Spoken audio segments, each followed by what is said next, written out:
ফজরের পরে যে সূরা হাশরের 3 আয়াত এইভাবে পড়ে 70,000 ফেরেশতা মাগরিব পর্যন্ত তার জন্য অধীন হয়ে মাগফিরাতের দোয়া করতে থাকে। আবার যখন মাগরিবে পড়ে তো ফজর পর্যন্ত 70,000 ফেরেশতা তার অধীন হয়ে মাগফিরাতের দোয়া করতে থাকে। আচ্ছা, এটা তো শুধু দোয়ার ব্যাপার। 20 জন ফেরেশতা ডেইলি 24 ঘন্টা আমাদেরকে সুরক্ষিত করে। কয়জন? হ্যাঁ, শুধু মুসলমানকে না, প্রত্যেক মানুষকে। 800 কোটি মানুষ, এবার 20 দিয়া পূরণ দেন, কয়শো কোটি ফেরেশতা হয়। এত সুরক্ষা করে। আমাদের শরীরটা কোন অপারেটর চালায় বলেন? আমাদের শরীরটা এই কোন অপারেটর দিয়ে আল্লাহ চালান? আমাদের শরীরটা ফেরেশতার মাধ্যমে আল্লাহ পরিচালিত করেন। বিশ্বাস হয়? হ্যাঁ, যদি আমাদেরকে চালাইতে হইতো তাহলে 2 চোখে 26 কোটি ক্যামেরা, পার ক্যামেরাকে পরিচালনা করার জন্য একজন যদি দরকার হইতো তো 26 কোটি আমার চোখ চালানোর জন্য লাগতো।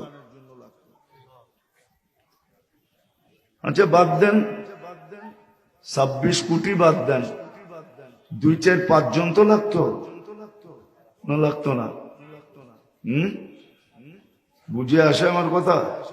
হ্যাঁ, একজনও তো লাগে না। একজনও তো লাগে না। তদ্রুপ অঙ্গগুলাকে যদি পরিচালনা করার জন্য অপারেটর লাগতো তাহলে একটা যুক্তি দিয়া বুঝাই আমি আপনাদেরকে, যদি বুঝে আসে।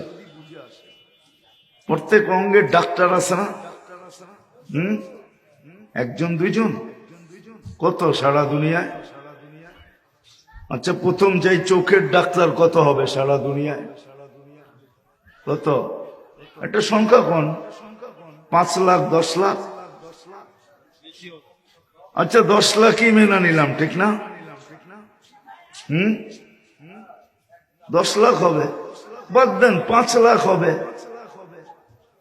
যদি 5 লাখ ডাক্তারকে প্রশ্ন করি যে শত শত বৎসর চোখ নিয়ে ঘাটাঘাটি করো, গবেষণা করো, চোখের গবেষণা কবে শেষ হবে? এটার ওজন তো মাত্র আধা ছটাক।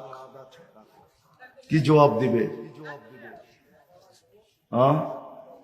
বলবে গবেষণা করতেছি, এটা বলতে পারবো, কোথায় শেষ হবে এটা জানি না, এটার কিনারা কোথায় আমাদের জানা নাই।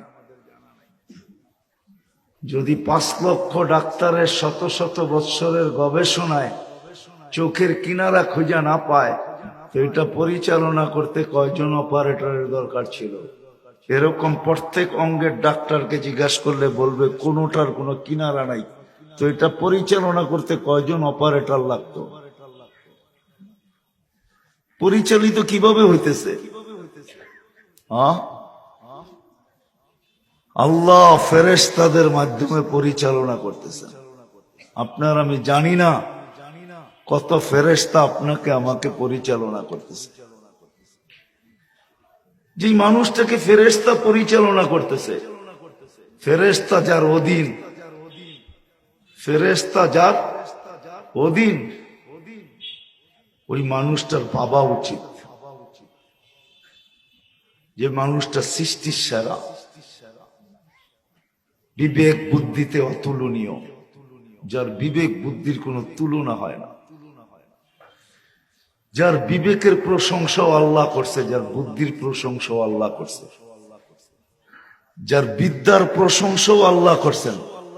আমাদের বিবেকের প্রশংসা আল্লাহ করছেন, আমাদের বুদ্ধির প্রশংসা আল্লাহ করছেন, আমাদের বিদ্যার প্রশংসাও আল্লাহ করছেন।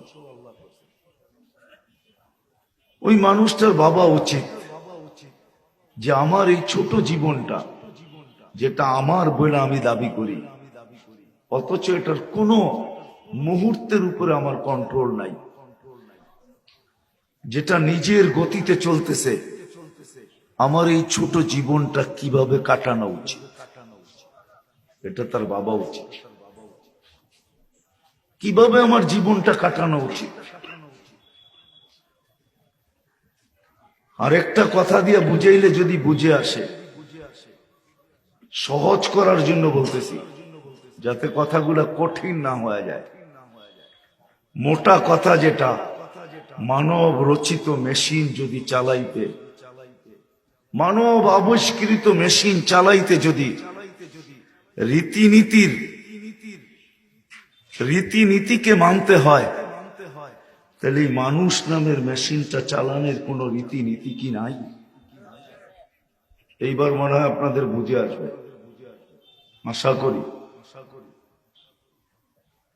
মানব রচিত বা মানুষ আবিষ্কৃত মেশিনটা চালানোর জন্য যদি রীতিনীতি থাকে, বিধি বিধান থাকে, তাহলে মানুষ নামের মেশিনটা চালানোর কোন রীতিনীতি নাই।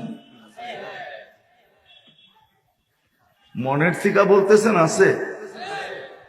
তাহলে আগে যেটা বলবো এটা মানতে পারবেন? হ্যাঁ, কয়জন মানতে পারতেছে? আপনাদের কথা বলতেছি না, কয়জন মানে, কয়জন মানতে পারবে? যদি মানতো তাহলে তো আজান দিলে কাউকে মসজিদের বাহিরে পাওয়া যেত না, যে যেখানে ওইখানেই দাঁড়ায় যেত, যে যেখানে ওইখানেই দাঁড়ায় যেত, যে যেখানে ওইখানেই দাঁড়ায় যেত।